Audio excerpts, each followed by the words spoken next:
Hi guys, James at Rampant Lion Reviews again for you today with another beer review. For this one, we are going to stick to Sweden and we're going to return to a brewery that's featured on the channel many times before. I've had some really nice beers from these guys over the years, many different styles, and if people were to ask me about this brewery, I would say that they are just very solid all round. They're one of the best known and most respected names when it comes to Swedish craft beer. Back in the day, they were best known for their kind of big imperial stouts and fruity juicy sours, but these days they're doing a lot more different styles, a lot of IPAs and things like this. But the beer we're going to have a look at today is a style that I have had from them a number of times before. They're always pretty solid in this one, and this is one of their latest releases through Systembolaget here in Sweden as well. So needless to say, I'm very curious to see what this one is going to have in store for us. Hopefully it's another good beer, hopefully it makes for an interesting review, and as always I hope that you guys watching enjoy my take on this one as well. So yeah, for this review then, we are going to head up towards Gothenburg once again, Göteborg as you would say in Swedish, the Swedish craft beer capital up there on the west coast.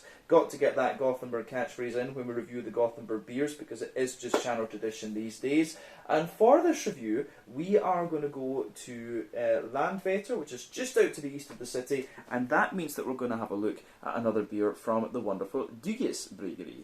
So this particular beer is called Luxury. It comes in at 8% ABV, and this is another New England Hazy Imperial Double, whatever you want to call it, IPA. But this one has been single hopped with Idaho 7, which is always very nice. Lovely kind of soft tropical fruity notes that you'll get from Idaho 7. This should be really nice with the usual kind of malt bases and stuff that Dugges like to use. But yeah, this beer was released as part of the Lokalt Osmoskalig assortment through Systembolaget here in Sweden, I believe, for March of 2023. So this is one of the ones that I wasn't able to review before I went away to Japan because of the technical issues. But we've got it now, it should still be pretty nice. Let's crack on with this one and see what it has in store for us. So, as always with my reviews, I'll tell you a little bit about the brewery before we taste the beer. If you want to get straight to the tasting though, just fast forward. All the usual links can be found in the video description below. That's the brewery website, the link to my other reviews that I've done from Bryggeri before, and we will no doubt add more to that list in the near future. But there's all the usual social media down there. If you want to see more reviews, do please consider subscribing to the channel. The support that you give is massively appreciated. And remember, you can go into the channel homepage and search for beer based on the geography tagging system. So just go into the homepage, use the search bar, put your hometown, state, county, province, whatever you like in there. If I've reviewed beers from the area that you search for, they will pop up. Failing that though, you can check out the playlist of beers from different countries, and you'll find this one in the Swedish playlist along with a number of other things, and you can check out the playlist of beers from other countries as well. But yeah, let's crack on then and have a wee look at my brewery notes for Dugges once again. So Dugges Bryggeri, as I've mentioned to you already, are based in Landvetter on the kind of eastern outskirts of Gothenburg, Göteborg, up on the Swedish west coast, very close to the airport. And this brewery was established back in 2005 in Mölndal, to the south of the city, by Mikael Engström Dugge. So a few years prior to this, Mikael had met an Englishman who was selling second-hand breweries, and this got him thinking about brewing his own beer. So he studied the very complex Swedish alcohol laws, he went around the country to visit other breweries as well, and he started buying up equipment to put together his own brewery, and all of this effort culminated with the opening of the first facility in Mölndal back in 2005. Over the following years, they continued to develop new recipes and get their beers out there a little bit more. In the early days, they were known as Dugges Ale och Porter Bryggeri, if I remember correctly. So it was mainly the kind of the darker beers that they were focusing on back at that time. But they continued to expand, and by 2009 they'd outgrown the original brewery, and so they moved up to Landvetter in 2010. So the older brewery had a capacity of 1,500 hectolitres of beer per year at maximum, so 150,000 litres, but the new brewery started off with a capacity of 8,000 hectolitres, and this has more than doubled in recent years. But over the years, the brewery have become very well known for a few different things. Like I said, initially it was the kind of fruity sour beers and the big imperial stouts and porters and stuff like that, but they started investing in a barrel programme quite early on, but in more recent years they've been doing a good few different series of beers. I mean, they had the Fresh and the Crush series of New England IPAs, they had the Bite series of West Coast IPAs, they had a series of wheat beers for a while as well actually, and there are, you know, the single fruit series and a few different things going on with the sour beers as well. So, like I said to you, these guys are essentially a very, very diverse brewery. Another thing to point out about Dugas is that these guys are also one of the co-owners of the Brewers Beer Bars in Gothenburg. The original one is Tredje Långgatan, and I filmed an out and about video there a couple of years back, so you'll find some Dugas beers there that you won't find anywhere else.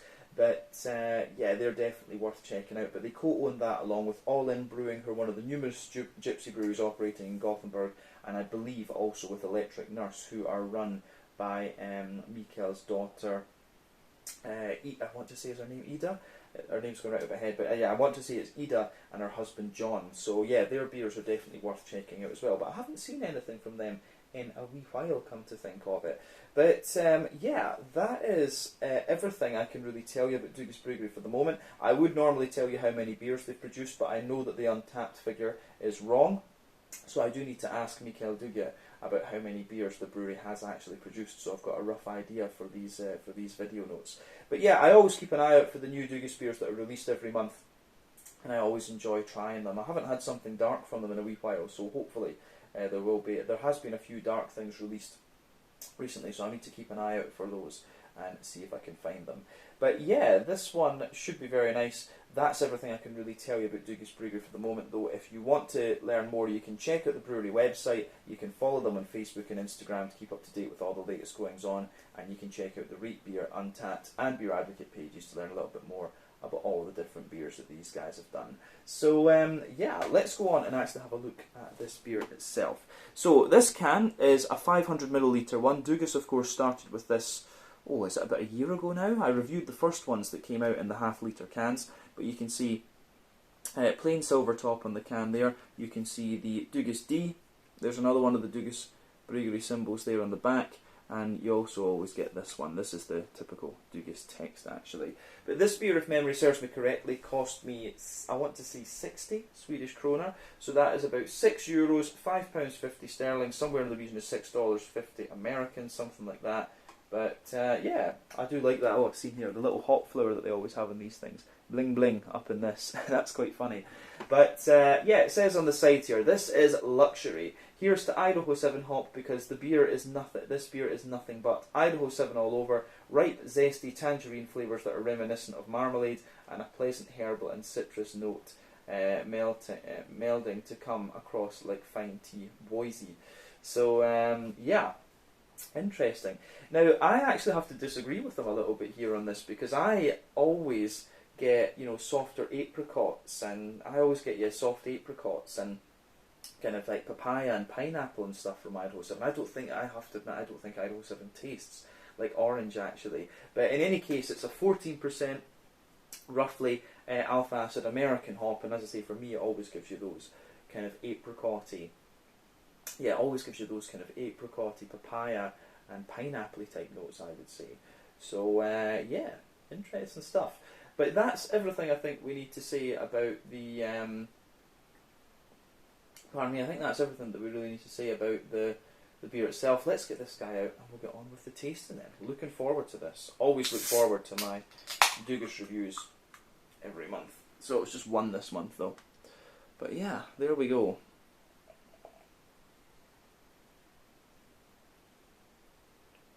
Should be nice.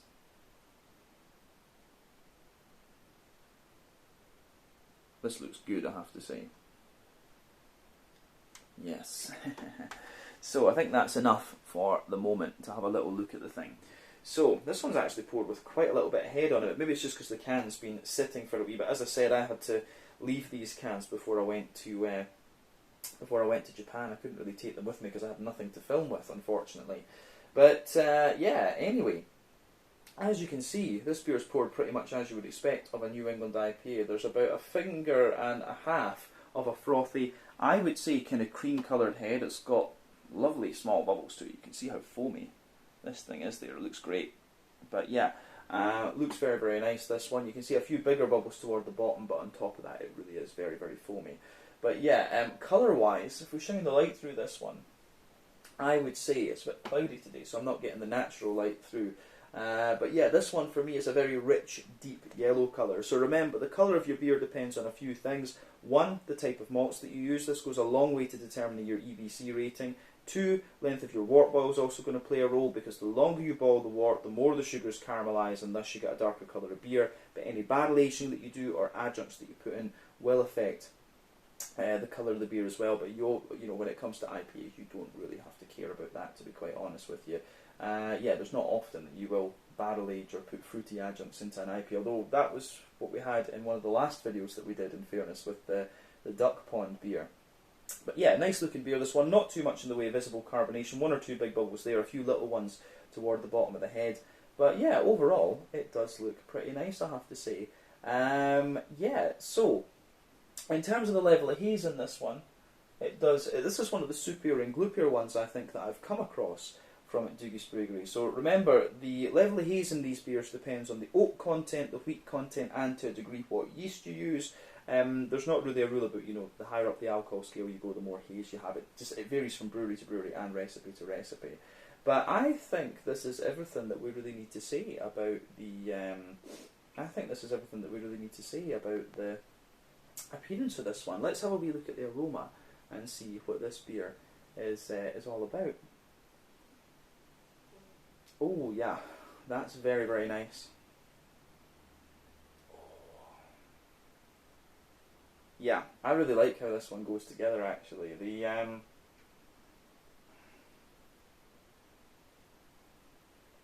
Yeah, I mean, first off, I'm going to say this one, it strikes me, it's been a wee while since I've had a Dugis beer, right enough. We don't need to say that. It's a while since I've had an IPA from Dugis. But what I can say about this one is that it strikes me as being a little bit more thick and oaty and creamy compared to some of the other ones we've had from Dugis in the past. Nice bright green component, lovely juicy kind of tropical fruity character coming out of this one. So yeah, the fruity notes that come out of this one are good as well. Certainly a little bit more oily than some of the other Dugis ones that I remember. But yeah, I really do like how this goes together. Yeah, so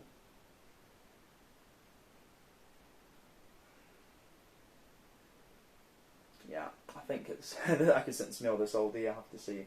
But yeah, this is interesting. So as I've always said in with New England IPAs, there are 6 elements of the flavour you should consider. The farmhousey, yeasty sort of thing, the farmhousey, yeasty sort of thing, the kind of rye and grainy side of things too. So this one, those are a bit more common in American brewed IPA, New England IPAs, I would say. But you've also got the barley malt bread, the wheaty bitiness, the oaty creaminess, and also the the more kind of sweet side of the beer as well. So yeah, the way everything goes together in that one is quite. The way that everything goes together in this one is quite nice, actually. So for me, it leans more toward the oaty side of things. There's a good wheaty presence and obviously a good little bit of barley malt. But yeah, I do like, as I say, I do like how this goes together for sure. But yeah, in terms of this one then, let's just break down the aroma and describe it a wee bit more. So the backbone of the beer is absolutely that fresh white bready bread crust. That comes out of the beer right away. You can smell that with this one. Lovely fresh white bready bread crust. On top of that, you've got a little touch of a kind of Jacob's cream cracker, and there's a wee tiny bit of woodiness in there. But then for me, like I say, this is quite a bready and wheaty and oaty New England IPA. So you can smell there's some lovely, quite airy and fluffy white bready character, definitely. So yeah, lovely airy fluffy white bread in there. On top of that, you've got some nice kind of wheaty character as well. So yeah, you've got the nice kind of wheaty notes in there sitting above it. So yeah, big fluffy white bread, a more dense wheaty character, and then you've got the kind of oaty notes coming out of this one as well. So nice big kind of oaty creamy character in there. And as I've always said, oats are usually a good indicator of how fresh your New England IPA is. The creamier they are, they smell and taste, the fresher the beer is, the drier they are, the older the beer is. You can smell that there's a little bit of the kind of dryness coming out of the oats in this one, and that's helping amplify the density of the wheat in the beer. So yeah, you can smell the dense wheat in this one, which has a wee bit of smoothness and a wee bit of dryness. You've got the oaty You've got the oaty note in there, a little bit of creaminess, but also a little bit of dryness, and then you can smell there's just a wee touch of sweetness from this one, which you kind of would expect from an 8%. You've got that little bit of Werther's Original butter candy, butterscotchy sort of thing. So yeah, I like how that goes together for sure.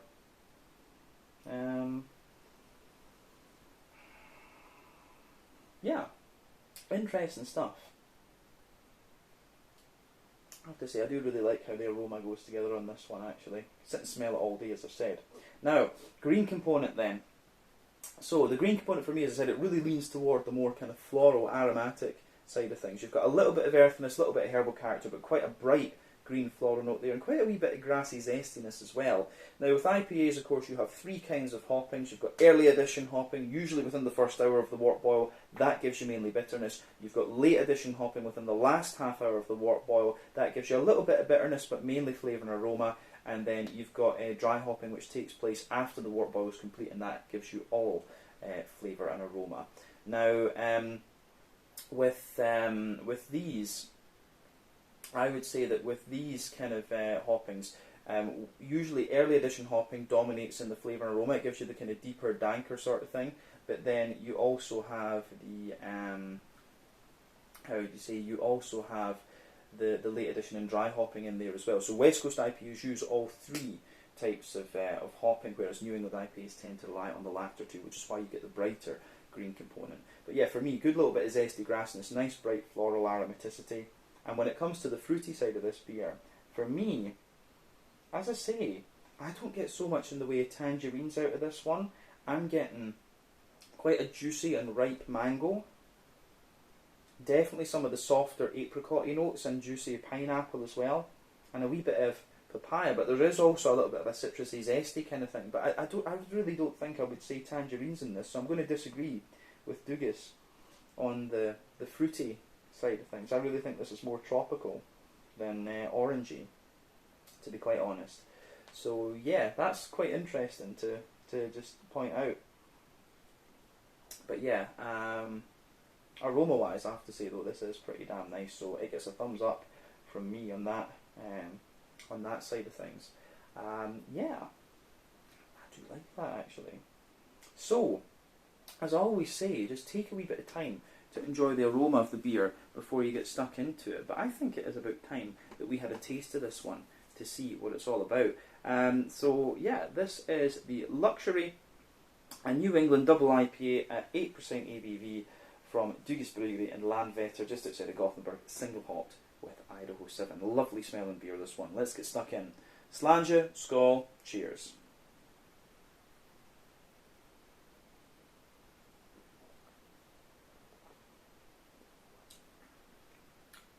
Yeah, once again, pretty damn solid from Dugas.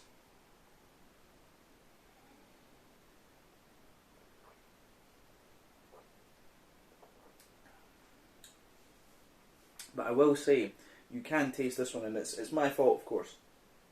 With the oats in this one, you can get a little bit of the dryness out of the oats, but it's still held up very, very well, actually, this one. So yeah, nice, another very nice, very solid New England double from Dugas. But I would say, because of the age of this one, I think there is a little bit more of a kind of graininess and dryness coming out of the beer. But I like it. I do like this. Yeah. So there we are. Yeah, another very nice one, I have to say. So let's kind of try and break this beer down and just describe it a bit more in depth for you. The other thing I would say on first impression is that the floral character is a little bit more kind of punchy in this one, and a wee bit more prominent. But yeah, as I say, still a very, very solid beer. So thumbs up to Dugas Bryggeri for this one, once again.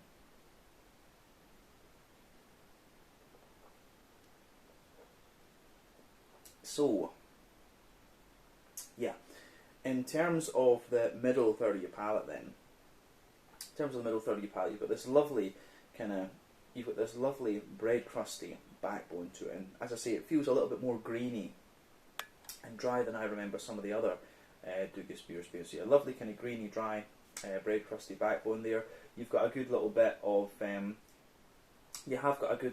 a more kind of, I would say, woody character toward the front of that middle third of your palate, but then above that there's a little bit of a kind of Jacob's cream cracker kind of thing coming out of this one too. So yeah, you've got that grainy bread crust, the Jacob's cream cracker, the little bit of wood.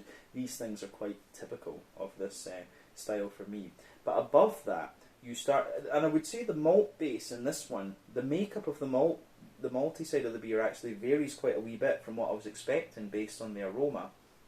So yeah, the malty side of the beer, you've got that fluffy white bread in there, which I do quite like, and then above that you have the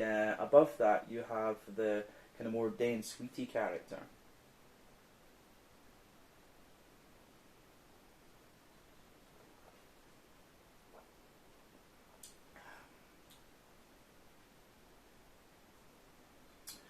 But yeah, you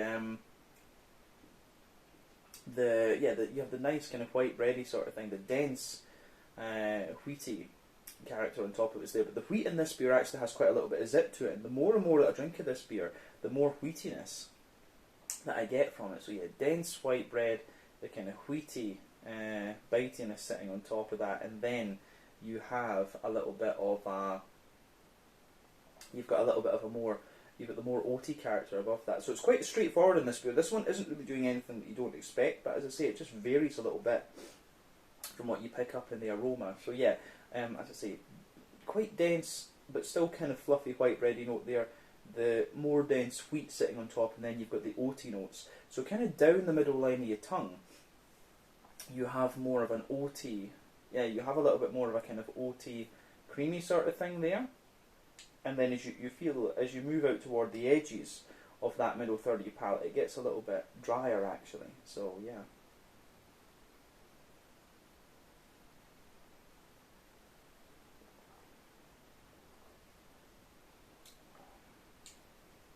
So yeah. Now, as I say, a nice little bit drier oaty character, a little bit of creamier oaty note in there. And I would say that this beer, this is interesting, this one. It does have a little touch of sweetness. Like if you go to the dead centre of your, palate there, you get a little circle there, and it's kind of Werther's original butter candy, butterscotchy sort of thing. But yeah, for me, this is more a kind of a kind of bready, malty type New England IPA. This one, so that's worth bearing in mind with this beer. But I think that covers the middle third of the palate actually. So we'll go to the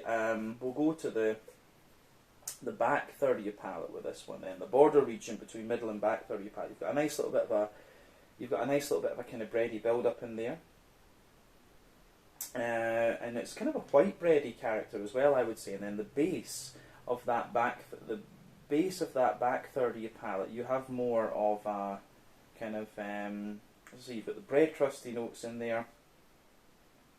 Yeah, you've got the bread crusty notes in there. You've also got a little bit of a kind of Jacob's cream crackery note out of this one.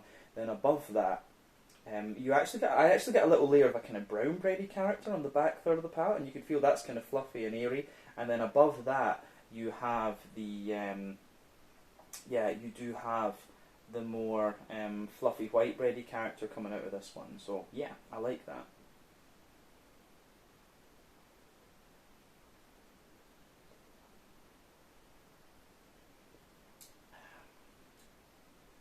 Yeah, the way that goes together, I think, is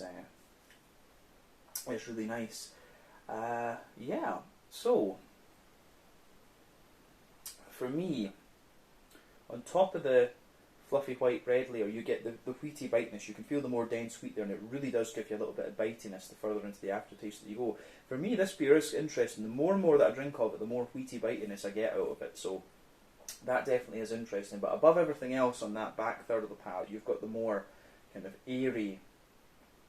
You have the more kind of airy, yeasty kind of note out of the beer. So the farmhousey, bready note, like little touch of honeycomb, little bit of woody spice almost to it. So yeah, the yeasty characters sit above that kind of wheaty, spicy note there. But you can certainly feel the flavour of the beer on the back third of the palate is taller, and then as you come further forward into the middle third of your tongue, it just condenses down and squashes together that little bit more. So yeah, that's quite nice. But I think that's the malt base on this one covered, to be honest.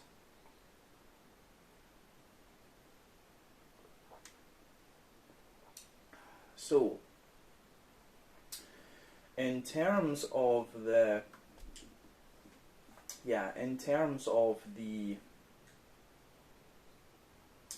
hoppy side of things, then green component first. This beer does have a wee bit of depth and dankness to it actually, so maybe there is a wee touch of early edition hop in here, but it could also be a product of the kind of age of the beer, if you like. But yeah, back corners of the palate, you've got a nice little bit, of an earthiness in there. And as you move further forward, you have you get a little bit of a herbal note, but then very quickly it becomes this slightly deeper and danker there is a little touch of piney resin under there, but then as you move toward the front corners of the tongue, you certainly have a more kind of floral and spicy aromatic character to it. So yeah, interesting.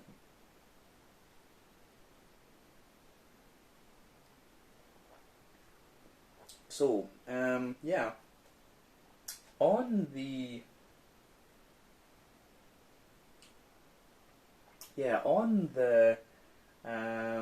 front curve of your tongue, I'd say it definitely around the front curve of your palate. It's got a little bit more of a kind of wet and slightly zesty, grassy character coming out of it. But then yeah, on the front third of your tongue, you can feel on the border region between front third and middle third of your palate, you get a little bit of bready build up in there, so you can feel that nice kind of white bready build up, and the base of that front third of your palate has a little bit more. You've got the bread crust in there, the smooth white bread, and then above that you get the nice oily bubble where the juicy fruity esters just roll their way out of the beer.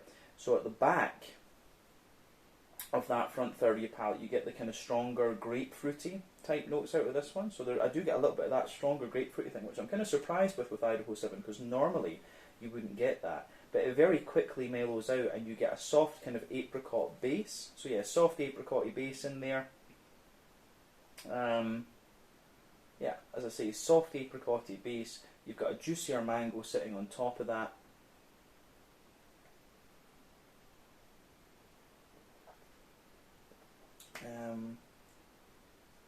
Yeah, juicier mango on top of that, and then as you move further towards the middle of your palate, as I say, you get, as I just say, the further into the aftertaste you go with this, you get more of the soft tropical notes. I always get soft tropical notes out of Idaho 7. As I say, I don't really agree with Lucas when they say tangerine for Idaho 7. For me, it is soft apricots and things. So yeah. But at the back, the front third of your palate, as I say, stronger grapefruit, mellows out very quickly to give you a juicier mango, but on top of a soft apricot, there's a wee touch of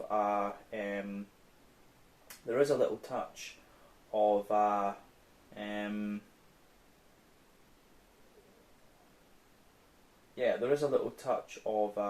of pineapple-y type note in there, and then yeah, there's a wee bit more of a kind of lemony limey character to the beer as well. So yeah, I do get like a strong kind of lemony zest just behind the front curve of behind the front tip of the tongue. But yeah, apricots, little bit of papaya, juicy mango and stuff, and yeah, the way that goes together I think is very, very nice.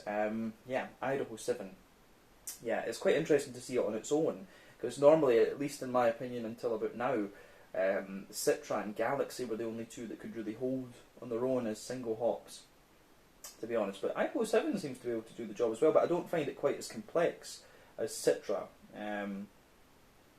But in fairness, Galaxy isn't quite as complex as Citra either, but it still does the job. And Galaxy is a little bit more passion fruity and stronger grapefruit than this one is. So yeah, I can see why Idaho 7 is a lovely hop. I really do like it. So it's interesting just to try it on its own for, I think that's probably only the first or second time, yeah.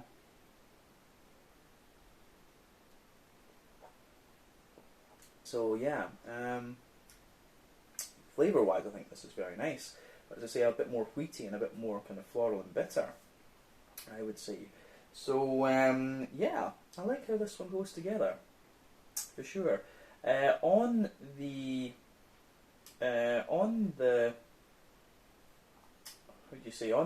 hoppy, or on the mouthfeel side of things then, to round off this review. So I would say that this beer, it's kind of pushing top end of mid-bodied and bottom end of full-bodied. It's kind of in there. The carbonation is very, very smooth. This one does have a big creamy mouthfeel to it, but it's also got the wheaty bitiness in there as well. But I think given it saying that it has a more kind of creamy mouthfeel, it's good. But then, yeah, there's 40 or 50 IBUs to this one. I would say it does feel a little bit more bitter. The malt, as I said, has a bit of dryness to it, a bit of smoothness, and a wee bit of sweetness. And then, yeah, the fruity side of this one for me, it's got a little bit more oily character to it and a bit of juiciness, but yeah, very tropical leaning, I would say, and quite ripe, which is good. So yeah, I think that is really quite nice how this one has pieced together. So yeah, I think we can leave it at that for this review. This was the Luxury and 8% New England Double IPA, single hopped with Idaho 7 from Bryggeri in Landvetter, just outside of Gothenburg here in Sweden. Always nice to review their new beers. This one is a little bit older. We're not reviewing this one quite as fresh as we normally would, but it has held up very well, I have to say, so it gets a thumbs up from me. So yeah, once again, thank you for watching my beer reviews. Until the next time, please like, subscribe, share, all the usual YouTube stuff. Let me know your own thoughts on this beer in the comment section below. Let me know what your favourite beers are from Bryggeri as well, and we will no doubt return to these guys again at some point in the very near future. But until then, Slange, Skål, cheers, check out my social media, check out Duga's social media, try some of the beers, and I'll see you guys again in the next review. Cheers!